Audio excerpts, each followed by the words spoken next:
Hallo, wie ihr seht, geht es heute endlich mal weiter mit unserem selbstgebauten Forstrügewagen. Der wird nämlich dringend benötigt. Heute haben wir nämlich erfahren, dass der Käfer im Wald wieder zugeschlagen hat. Deshalb müssen wir jetzt mal hier zack zack hintereinander wegarbeiten. Wer das erste Video zu unserem selbstgebauten Forstrügewagen noch nicht gesehen hat, hier oben geht es zum Link. Was machen wir heute? Ihr habt ja in einem der letzten Videos mit abgestimmt und euch für die Variante B des Rahmenzertrennens entschieden. Das wollen wir heute tun. Vielen Dank nochmal für die ganzen Kommentare und Abstimmung. Es waren ganz viele berechtigte Einwände dagegen, aber irgendwas müssen wir hier machen und deshalb machen wir das, was die Mehrheit von euch möchte. Wir trennen den auf Variante B. Wie weit wir heute kommen, keine Ahnung, lasst euch überraschen und wie immer viel Spaß beim Video. Wir müssen uns ja jetzt überlegen, wie wir das hier vernünftig anzeichnen, dass wir das genau machen. Also wenn wir jetzt hier mit dem Winkel und mit dem Stahllineal, das ist uns zu ungenau, denn wir müssen ja am Ende nicht nur diese zwei Schnitte machen, wir müssen ja auch die U-Eisen, die hier eingebaut werden, genauso schneiden. Das heißt, die Kontur muss wiederholbar sein. Und dann haben wir uns gedacht, wir bauen eine Schablone. Und wie baut man eine Schablone? Richtig, nicht aus Holz, wie das alle machen. Wir haben dafür unseren kleinen 3D-Drucker mal wieder belebt. Unseren kleinen A-Net. Blenden wir euch mal ein bisschen ein, nebenbei. Und was haben wir gemacht? Wir haben uns hier eine Schablone angefertigt. Hier, so sieht das gute Stück erstmal aus. Das ist hier quasi ein Kunststoffdruck. Das haben wir konstruiert mit Fusion 360. Die Schablone werden wir benutzen, dass das auch alles ordentlich genau wird. Wir brauchen eine wiederholbare Schablone und wenn wir hier mit der Stichsäge rumfummeln, da haben wir nicht das größte Talent. Das können wir besser, sowas hier. Und deswegen zeichnen wir es damit jetzt mal an. Schneiden werden wir es freihand, weil wahrscheinlich die Schablone beim Plasmaschneiden einfach nur wegschmelzen wird. Jetzt gilt es noch eine geeignete Stelle für den Schnitt zu finden. Ich weiß nicht, ob ihr es erkennen könnt, aber der Rahmen ist hier so leicht gebogen. Das ist ein gebogenes U-Eisen. Wir werden das Ganze hier so trennen. Da kommen wir überall vernünftig ran mit dem Plasmaschneider, können es vernünftig anzeichnen. Und so wird es gemacht. Wie zeichnen wir an fürs Plasmaschneiden? Wir benutzen hier so Silberstifte, die haben wir uns mal gekauft vor ein paar Jahren. Eine Packung hält ewig. Die sieht man nämlich auch noch während des Plasmaschneidens unterm Schirm. Also das sind wirklich gute Dinger, kosten ein paar Euro. Verlinken wir euch auf jeden Fall mal unten in der Videobeschreibung.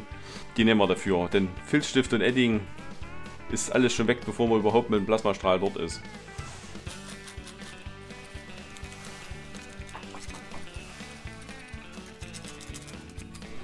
So, ihr seht jetzt 3 Striche übereinander. Wir wissen aber, welchen wir nehmen müssen.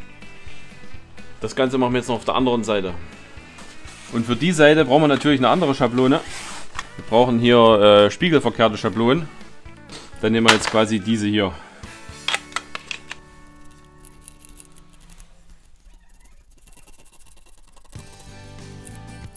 So, das sieht doch ganz gut aus. So werden wir das schneiden auf jeden Fall.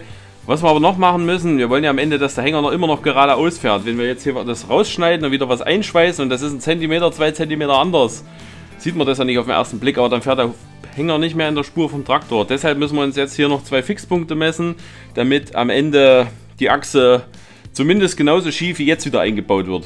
Nicht schiefer. So, wie suchen wir uns hier jetzt die Fixpunkte? Wir nehmen jetzt einfach einmal die Länge hier hinten von dem Träger bis vor zu unserem Prallgitter. Das machen wir rechts und links. Und entscheidend ist am Ende die Differenz dieser beiden Maße, weil das gibt dann an, wie gerade unsere Achse ist. Also falls es jemanden interessiert, der Abstand momentan von Hängerende bis zum Prallgitter sind ungefähr 2,30 Meter. Das ist viel zu kurz. Nochmal eine kurze Anmerkung an alle die gesagt haben, dass wir die Achse nach hinten schieben sollen, einfach und gar nicht schweißen. Das hätten wir liebend gerne gemacht, aber wie ihr hier seht, bräuchten wir bei einem 5,10 Meter langen Stamm mindestens einen Abstand von Hängerende zum Prallgitter von 2,60 Meter, damit der Stamm, der liegt dann auch nicht sicher im Schwerpunkt, aber das wäre das Mindestmaß gewesen vom Grundgestell, was wir brauchen. Das haben wir nicht, also müssen wir schweißen. Hilft nichts. So. 2. 8,5. Das ist wirklich so. 2 mm. Ja. Haben wir aber das Gitter gut angeschlossen. Bevor wir jetzt losschneiden, machen wir uns das Leben noch ein kleines bisschen leichter. Wir könnten ja jetzt zum einen mit dem Plasmaschneider hier oben starten, in das Material reinziehen und dann schräg schneiden. Das wollen wir aber nicht. Wir wollen das hier oben ganz zum Schluss erst abschneiden, weil sonst die ganze Achse vielleicht oder der Rahmen nach vorne klappt. Der ist zwar oben gesichert mit einem Kettenzug, aber Es muss ja nicht sein, dass uns das auf die Füße fällt. Deshalb bohren wir jetzt hier mit einem 4er Bohrer einfach ein kleines Startloch in den Träger, wo wir dann mit dem Plasmaschneider ansetzen können. Der Plasmaschneider kann natürlich auch das Loch sich selber bohren, aber das ist immer so eine riesen Schweinerei und wir wollen es diesmal so ein bisschen genau machen. Deshalb machen wir uns den kleinen Umstand hier und bohren ein Startloch rein.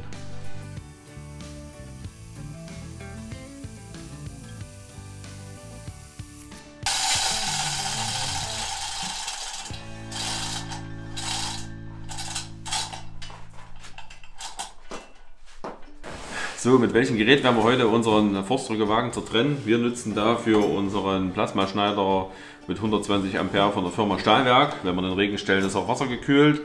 Das Gerät hat uns nur ziemlich selten im Stich gelassen. Das war am Anfang genau zweimal, als wir den neu hatten, ist er in der Garantiezeit kaputt gegangen, wurde aber ohne Diskussion von der Firma Stahlwerk repariert und dann uns zurückgeschickt. Mittlerweile hat er so ein paar andere kleine Macken. Hier die Pistole ist ein bisschen angebrannt, aber das ist wahrscheinlich bei jedem Plasmaschneider auf der Welt so. Wir können nicht mehr auf voller Leistung schneiden, weil dann drinnen wieder irgendeine Leiterplatte zerfliegt. Und die Anzeige hat an sich auch noch einen kleinen Defekt, der aber eigentlich ganz amüsant ist. Das zeigen wir euch nachher gleich mal. Ansonsten funktioniert er für uns recht gut. Wir haben damit regelmäßig Platten bis 20 mm Stärke geschnitten. Das Ergebnis war okay. Wird heute nicht anders sein, wird seinen Dienst tun. Also. So, jetzt müssen wir unser Plasmaschneidgerät mal einstellen. Unser 120 Ampere Gerät, da gucken wir mal, da könnt ihr mal staunen, was so ein altes Plasmaschneidgerät alles kann. So, dreh mal auf hier. Jawohl. Da geht noch was. Da geht noch was. 366 Ampere. Wer von euch hat ein 366 Ampere Plasmaschneidgerät? Schreibt es mal in die Kommentare. Wir haben eins, aber wir nehmen nicht so viel. Die Hälfte wird bei uns reichen. Das sieht vielleicht nicht schlimm aus, aber ich habe die Erfahrung gemacht, wenn das Ding nicht 100% sauber ist, wird der Strahl seitlich abgelenkt und dann hat man ja keinen geraden Schnitt. Deswegen werde ich jetzt nochmal fix die Düse tauschen.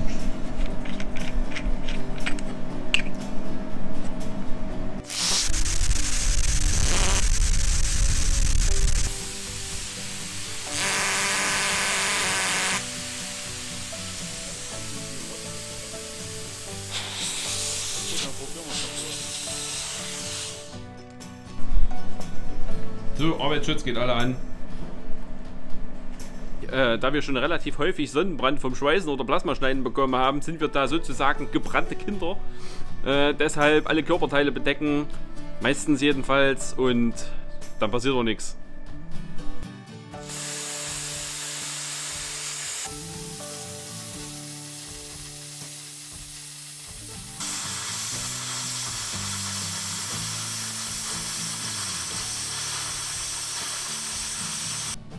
So sieht jetzt hier unser erster Schnitt von innen aus. Klar, man hätte es blank machen können, aber man kann es auch lassen. Ist für unsere Verhältnisse ziemlich gut, muss ich sagen. Also es ist okay.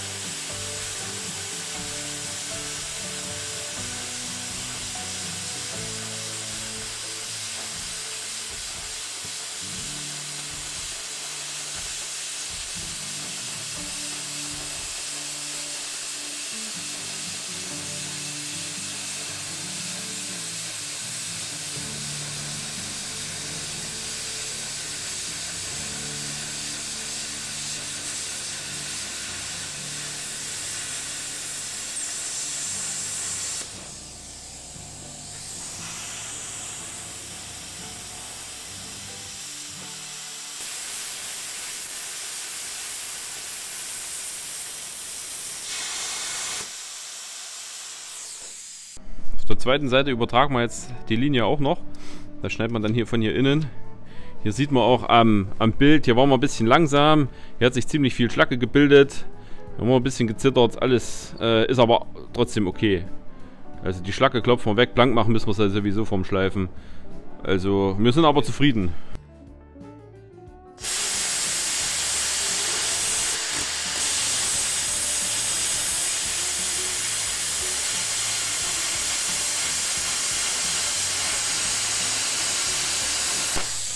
Der hässlichste Selfie-Stick der Welt, Was?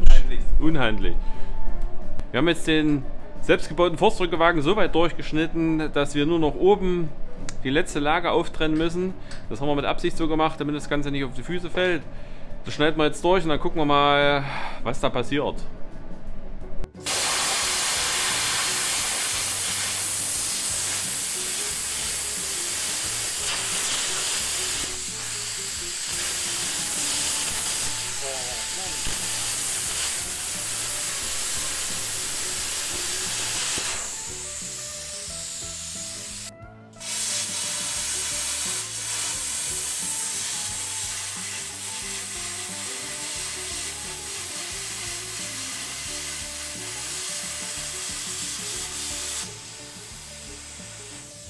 So, wir haben jetzt alles durchgeschnitten. Könnt ihr mal unseren schönen Schnitt bewundern.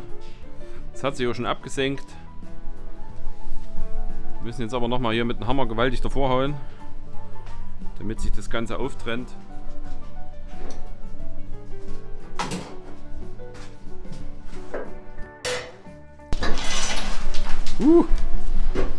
Das ging ja einfach. Pakistani-Style. Genau.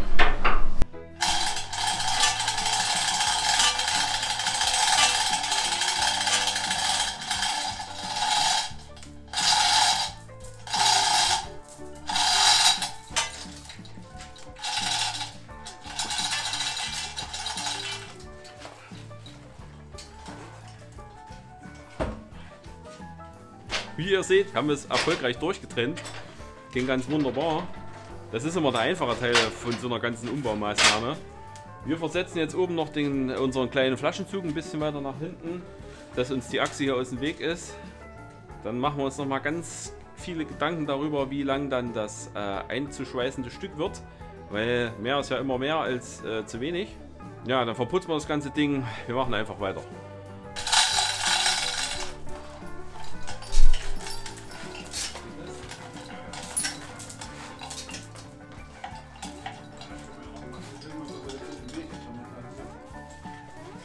Ein Kran am Kran hat auch nicht jeder. Wir verputzen jetzt erstmal alle Schnittkanten ordentlich, damit wir dann beim Schweißen vernünftig starten können.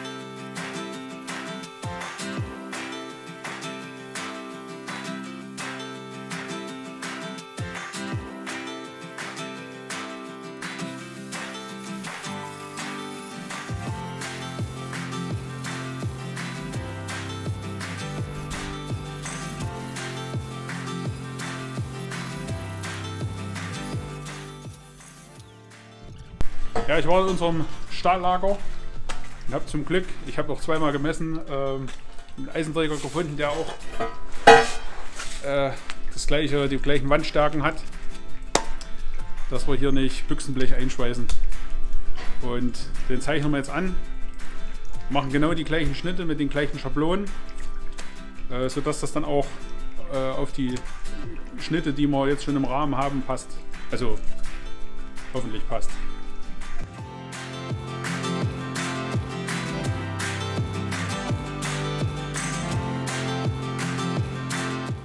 Wir müssen jetzt noch mal kurz den Kopf zusammennehmen, wie wir hier was abschneiden an dem U-Träger.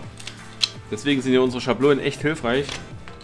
Da brauchen wir hier nicht irgendwas messen, wir legen die drauf, zeichnen an. Wir müssen quasi einen Träger zweimal mit dieser Schablone auftrennen und zweimal mit der anderen Schablone. Und dann passt das alles. So, wie viel länger wollten wir jetzt machen? Ich denke 600.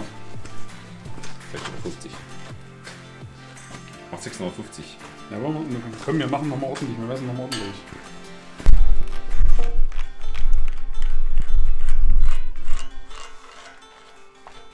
So, wir haben uns nochmal ganz viele Gedanken gemacht über die Länge, die wir jetzt einschweißen.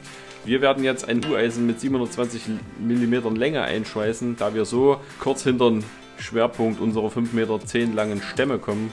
Das machen wir jetzt und dann schneiden wir die auch mit dem Plasmaschneider ab. Wollten wir nicht vorher blank machen, bevor wir anzeichnen? Will ich mal machen. Machen wir es halt zweimal an, so egal. Ja.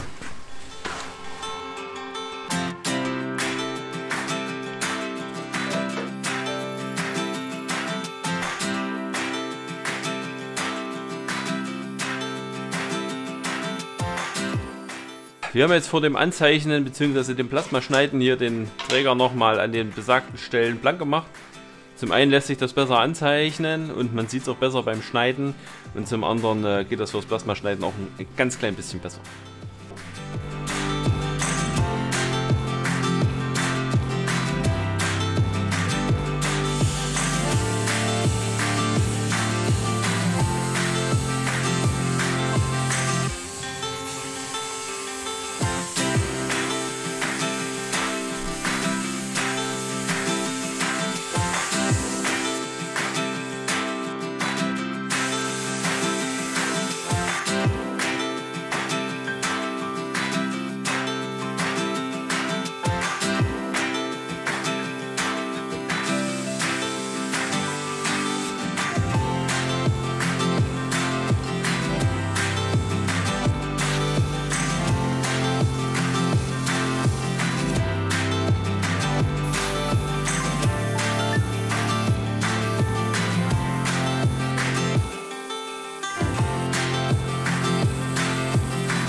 So, Nummer 1 ist fertig. Jetzt machen wir gleich noch eins.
So, jetzt mal für euch noch eine kleine Randbemerkung. Und zwar benutzen wir hier diese Flexscheiben, diese Schrubbscheiben, beziehungsweise das hier ist eine kombinierte Scheibe, die kann schrubben und die kann auch schneiden. Da dachten wir, das ist was ganz Tolles. Dann haben wir da gleich mal 10 Stück gekauft. Aber man kann getrost sagen, die Dinger taugen weder fürs Schneiden noch fürs Schrubben. Also das ist vielleicht mal für jeden, der zu Hause mal nur ein Blech im Leben durchsägt.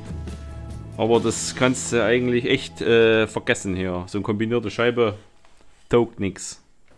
Wir sind für heute fertig mit dem Zertrennen unseres selbstgebauten Forstrückewagens. Das haben wir auf eure Empfehlung hingemacht. Variante B sieht wirklich schon erstmal optisch sehr gut aus, das Zertrennen. Unser Plasmaschneider hat ganz hervorragend funktioniert, hatten keine Ausfälle. Wir haben die Konturen jetzt schon angepasst aneinander, dass die Rahmenteile zusammenpassen. Wir haben große Fasen dran als Schweißnahtvorbereitung. Wie wir das Ganze zusammenschweißen, seht ihr dann im nächsten Video. Wir müssen nämlich jetzt noch die äußeren Platten anfertigen und innen noch eine zusätzliche Versteifung anfertigen. Das würde jetzt alles zu lange dauern.